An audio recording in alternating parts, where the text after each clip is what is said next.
Greetings and salutations, friends, and welcome to the single most dangerous review I've ever made. Or probably will ever made, to be honest.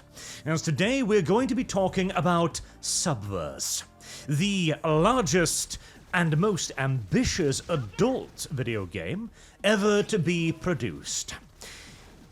And since we are most certainly not living in 2016 anymore, I will be heavily curating the footage you will be seeing in the background. So it will be majoritively footage from the game's two primary gameplay modes: a shoot-'em-up based space gameplay mode, and a turn-based grid strategy game. I would love to show you more of the dialogue and the pretty excellent cutscenes, honestly, but both include a tremendous quantity of words and pictures that the TOS would find very objectionable, so you'll have to contend yourself with the gameplay for now. And to be fair, the gameplay is going to be one of the two make it or break it's for this game and whether or not you will enjoy it. But we're getting a bit ahead of ourselves. I'd like to start with a little bit of a preamble here. So, Subverse is, as I mentioned, probably the single largest adult video game ever made. And it was created with the laudable intent to mix good eroticism with good gameplay. An idea I am fully in support of ever since the game's announcement back in 2021. Because why not? Game development has advanced in quantic leaps and bounds since the early gentle days of 2D graphics. Why should we not be able to have our cake and eat it too? Why should we not be able to have, well, survival crafting games with good combat? Despite the apparent impossibility of this demand. And why should we not be able to have strategy or RPG games with, well, more fully rendered romance paths, shall we say? And because I know why the majority of you are here, let's get to answering the most pressing question immediately, before worrying ourselves with silly things like story or gameplay or grind. We'll get to that in a second. Porn! Now, for the intents and purposes of a YouTube video, I must of course clarify that I do not endorse nor in any way recommend that you partake in this vile and evil, terrible thing. And I also can't link you to the video game, so, bear that in mind. But is there eroticism? There is. Is it good? Well, yeah. Studio FOW have demonstrated yet again that if nothing else, they certainly know how to animate damn well. Although, I will warn you, there are some adventurous fetishes on display in this game. Mostly of the humongous monster penis variant. Now, if you're only in it for the vanilla, actually, you can just do that. All of the main introductionary cutscenes that include eroticism are fairly vanilla. Unless you count, cat girls to be monsters, I guess? The debate on that is still raging, no doubt. But the point is that all of the more acquired taste cutscenes must be unlocked via the spending of PP points. So if you aren't into watching a tiny female be absolutely bodied by a horse monster, it can be avoided. And if you're into that, hello Vosh, then all the more power to you. But even more important than the banging is what you're banging: the waifus. And this is one of the things that the game does by far the best. You have 9 waifu characters to cover a wide variety of interests and proclivities. Everything from a robot girl, to a demon girl, to a smurf lolly thing, to a cat girl, to an elf, to an octopus. Options, And hey, there are even a few humans in there, in case you have particularly repulsive fetishes. All of the waifus have been expertly animated. They breathe, they move, they emote, and all of this good stuff in conversations with them. And they have been lovingly voice acted. There's been some really talented people involved in that part, as each waifu is given not only their own unique voice, of course, but their own unique personality, which is expressed through the voice work. It is very, very well done, which makes me a bit sad that there isn't quite enough of it. Now, that's not to say that there isn't enough dialogue overall. The entire story is voice acted. All of the characters are voice acted. Even minor side characters are voice acted, which is really, really cool. But the opportunity to connect with the waifus is sadly somewhat more limited. Now, there are some really good parts of this. The waifus are on board the Mary Celeste, your ship, with you. And at the end of any major event, you can actually go around the ship and talk to all of them and get their opinions on what just happened. This is really cool, and I love it, because it allows you to build some more connections with the waifus and understand their personality better, as their reactions can differ quite drastically, even on interpreting the very same event. However, I would like a lot more of that, because that is kind of all you really can do. There is a date mechanic which you can do on the ship, where you can take the girls on dates, but there isn't anything you can actually do there. It's not like a quest or an actual, storyline or anything. You simply sit down with the waifu in question and you give them gifts to increase their experience, their de facto devotion levels to the captain, which can then be used to unlock their scenes in the screwing room. But beyond that, there isn't all that much talking with the waifus on a non-storyline basis. They'll be on screen as you're doing other stuff, they'll be having conversations with you and the other characters, but there's precious little alone time with them, I guess, which is unfortunate because, again, they've managed to create some fairly strong characters here. And when you're bringing them along into the gameplay mode, they're either in the back of the Phoenix, and they'll occasionally give you a handful of voice lines, either praising your aim or cursing you out for hitting all of the flying space debris across the screen. And that's kind of it. They give you access to their unique ability, like a giant space flamethrower or a sniper shot or a shotgun. But again, they're not really there. And in the turn-based strategy mode, it's the same thing. You can click on them and tell them to shoot that guy, and they'll give you some voice lines again, but it's not particularly interactive. And this is in part because of the limitations of the gameplay modes chosen.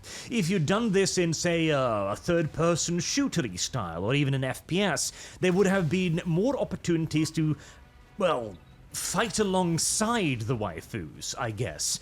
God, imagine this game in the style of Republic Commando. Oof. Oh, that would actually be cool as hell.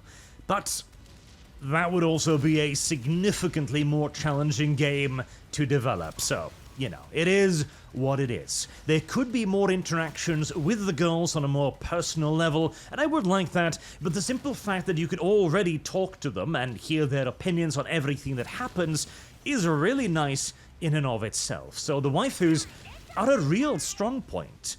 Distinct personalities beyond simply just visual differences. And again, Studio FOW does know how to animate. There is, however, a complaint to be levied against the developers here as well, and that is the process through which you unlock their various hookup scenes.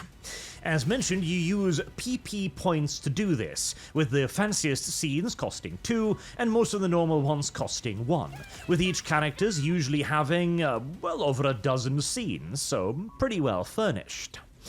These PP points are unlocked by leveling up the waifus. You level up the waifus by bringing them into battle, or by resolving events on the map. This means, of course, that you've got to level them up with XP. And you can immediately see kind of the problem here. It requires quite a lot of XP to level up these waifus. Particularly the early zones, leveling is slow. As you progress through the game, you will unlock later gameplay zones where you will get a lot more XP, which makes sense on paper that, you know, the higher difficulty zones would give you more XP, but if you are going to level up all of the waifus to their max level, oh boy, it is going to take you a long ass time. You better really love the shmup and turn-based combat, because you're going to be playing it for dozens of hours. And the developers also elected to, in their infinite wisdom, to wipe all of the progress from the early access version of the game. Oi. Now is a kick to the crotch. Okay.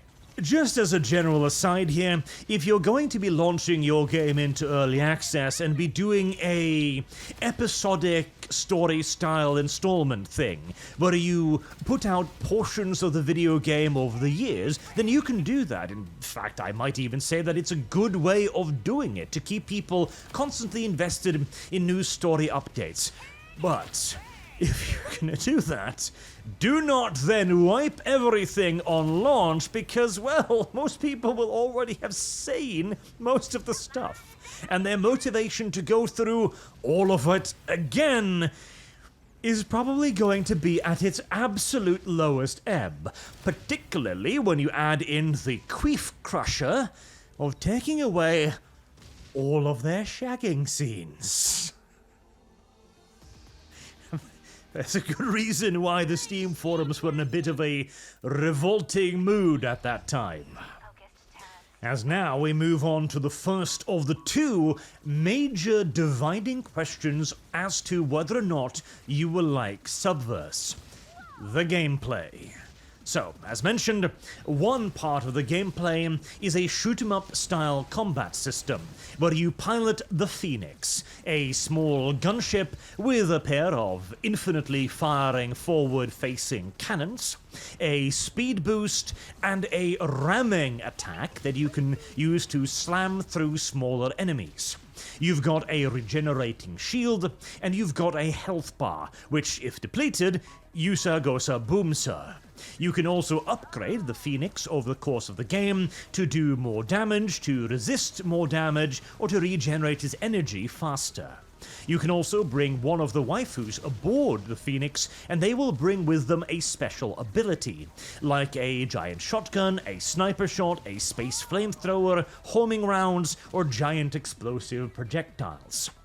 These abilities are usually better against certain enemies than others, as you do have a decent bit of enemy variety in the game, with several different factions with several different units on screen that will fire projectiles at you in different ways. Some might fire rounded ones in a certain spread patterns, others might fire them in more of a straight line nuke, and they've also got things like battleships who also have their own massive AoE effects covering the screen. It's all very competently done. It's fast-paced, the sound is good, the music is great, the occasional chime-ins of your waifu is adequately encouraging, and you get to fight quite a few boss battles, as they will mix up the usual "you're in an arena, kill everything we throw at you" with various scenarios, like sneaking through an enemy stronghold, occasional stealth sections, which suck. Listen, game developers, unless your video game is specifically designed as a stealth game, don't do stealth. It's always going to be pretty goddamn ass. And you've got various scenarios as well against bosses, like the Huntress, which you fight about 4 times, I think, in total throughout the game, where they will pull up their own special mechanics whilst you throw spitballs at them, as they all have health bars that are on the incorrect side of infuriating.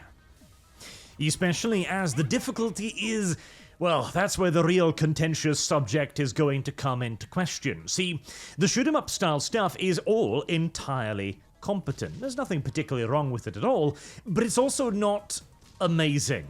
And considering the sheer amount of hours you're going to have to dedicate to it, it kind of needed to be amazing. And even then, after 30 odd hours, you might be starting to get rather tired of it. And there are some pretty damn tricky parts as well.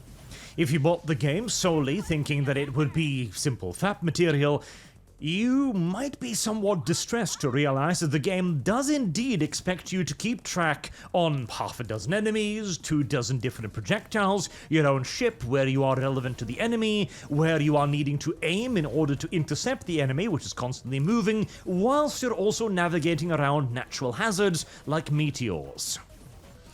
There are also some particularly dickish boss battles, including one moment where the game decides to inverse your controls. Now, the game does allow you to skip and successfully complete an engagement if you fail at it 3 times. Then you get to simply just clear it and continue on with the story, which is a good choice, mind you, as otherwise I bet you there would be quite a bit of frustration about some parts in the game. Though, honestly, if you're bad at shmup combat, I feel as if die 3 times to be given the mercy choice to continue might feel more like an insult rather than a grateful relief. Although I happily admit that during some of the stealth missions I found myself the first trap I could and triggered it right into my face over and over again to skip the entire thing. And well, there is kind of the problem, isn't it? If I find it infinitely preferable to Lara Croft myself with a wall trap than to play through the mission, then there are some gameplay issues to be addressed. Primarily in sheer quantity here. Now, they did reduce the waves from a previous 4 to 3, which does help. 4 was just a little bit too much. The space combat already overstays its welcome, and adding on another 4th was definitely not going to be good. But what I probably would do would be to add in something more immediately rewarding in the midst of it. Instead of having a reward at the end of the mission, which gives you a preset amount of XP based upon where you are, and then potentially a drop, instead, give you a bit of XP for each enemy you shoot down. It would still be the same XP, but then I would feel like every enemy I killed was actually a part of that XP. Maybe cap each of the small shmup missions to, say, 4 minutes, or maybe even 3. Where in that time, you get attacked by a lot more enemies. Each enemy you kill is another bunch of XP that you'll gain at the end of the mission. And if you manage to complete all 3 waves within the time limit and fighting all of the enemies, you get an additional bonus on top of that again. Now, they already moved away from the scoring system, as previously there was a score system at the end of a mission, with bronze, silver, and gold that would give you a bonus. They removed that because, well, it was kind of annoying grinding achievements, but perhaps giving you just a straight up bonus for performing well might be a decent incentive to push the player to kill more enemies, and tying it up to simple kills will avoid an arbitrary scoring system, like you can only get gold if your shield is never breached, for example. And then instead add on additional side objectives, like, for example, the spawning of a particular enemy, a gold enemy or something, whom, if you kill that enemy, you are guaranteed an additional loot item, which you can then turn into further experience for your waifus. Some way of additionally incentivizing the player during the mission rather than simply at the end of it, because when you do it at the end, it feels like you put in those 3 minutes simply for that one jolt of experience, rather than making it feel like everything you did in that mission had an impact on your grinding. And honestly, the entire grind in total could probably be cut down by a solid 20-30%, as it will require a lot of hours to get everybody leveled up fully. The same problems are somewhat present in the turn-based strategy game mode as well. Now that one did receive a major upgrade at release. Previously, the turn-based strategy mode was basically just rubbing your health bar against the enemy, and whoever's depleted first lost. Simple, but also incredibly boring, and made the combat feel like an absolute chore, far more quickly than the shmup combat, which is definitely decent. Like, it can be pretty goddamn tough and pretty damn exhilarating at times when you survive with just a little bit of hit points and you're dodging dozens of bullets. The turn-based strategy is far more sedated. And previously, the only real mechanic was that energy attacks were better against armor and physical attacks were better against shields. So, attacking the correct target with the correct mantic was, a element of it, but not really that huge of one. Now they've added in positioning as well, which is a significant improvement. If you attack the enemy from the side, you will get bonus damage. And if you attack the enemy from behind, you will get that bonus damage and you will prevent the enemy from attacking you in return with a retaliatory strike if you hit them in melee. This is definitely an improvement, but again, I feel as if the turn-based strategy combat is too slow of a combat system for a game like this, particularly as it then is brought up immediately in comparison with the shmup combat, which is, well, the exact opposite. And there is an argument for varying up the gameplay, but this is too much of a varying up. As somebody who prefers turn-based strategy myself, the turn-based strategy game feels like it has suffered in comparison to the shmup game mode. It doesn't feel as complete or as interesting or as fun as the shmup game mode, and thus by comparison becomes far more of a chore. And you really don't want unlocking new scenes and getting to know your waifus better to feel like a chore. So that's the first major dividing point, whether or not you are willing to engage with these gameplay systems for long enough to get to the happy-fappy part. The second major divide is going to be the story and the humor. The story itself is fairly standard, I'd go so far as to say. It's relatively predictable, though it has one very nice twist, which I did enjoy. It's competently told, however, and excellently performed. It's also of decent length, not too long, not too short, but it relies primarily on humor to make it interesting. And the humor is, well, near exclusively of the porn humor variety. To put it like this, if you've just recently been legally able to play games like these, then you're probably going to find it hilarious. If you're a bit more seasoned, you might be sighing and facepalming on more than 1 or 2 or 3 occasions. Not to say that there isn't anything to enjoy there, it got a fair few chuckles out of me as well, but it's ridiculous nonsense, like talking to a disembodied penis and using it as a microphone, or watching a character commit a heroic sacrifice by shoving a cruise missile up his arse and jumping off a skyscraper. Stuff like that. And fourth wall breaks aplenty. If that's your kind of humor, you're going to love Subverse. And, luckily, most of that's on display within the first couple of hours, so you can easily give the game a go, check it out within the refund period, and then make a decision. In conclusion, then, the game will have 2 big potential stumbling blocks.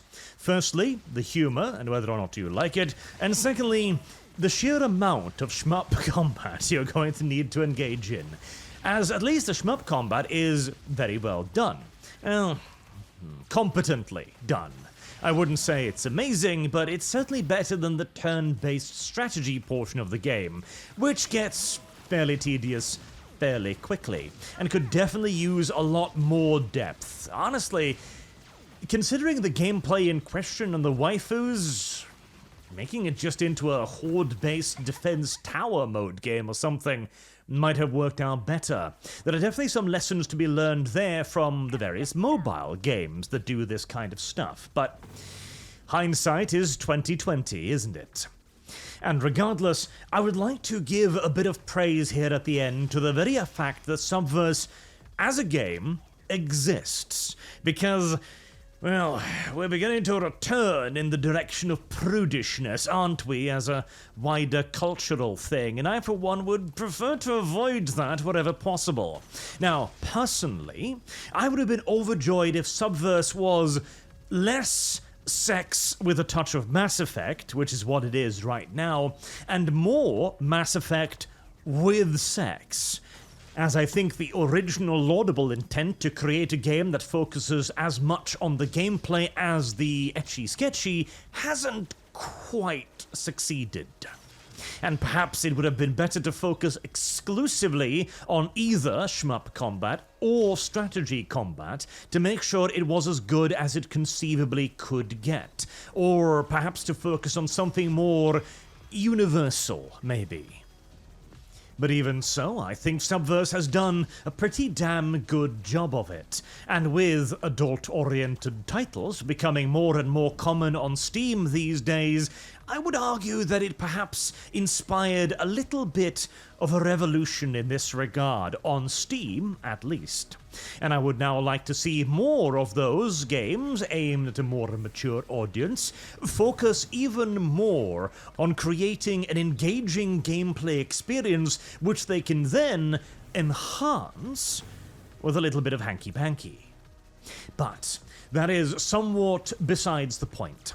My final thoughts on Subverse is that it is a very solid game, with a solid story, excellent voice acting, competent turn-based combat, good shmup combat, albeit not exceptional, that suffers primarily under the weight of its own ambition, really. The scope and scale of the game does not do it as many favors as it perhaps could have, as the game feels like it needs just a little bit more here, a little bit more there, and a touch more over yonder to fully shine. But despite occasional shortcomings, again, the core is solid, and it must be given credit for being a genuinely groundbreaking game within its own genre. Until next time, I have been Arch. Thank you all very much for listening, and I do hope to see you all again soon. Till then, have a good day.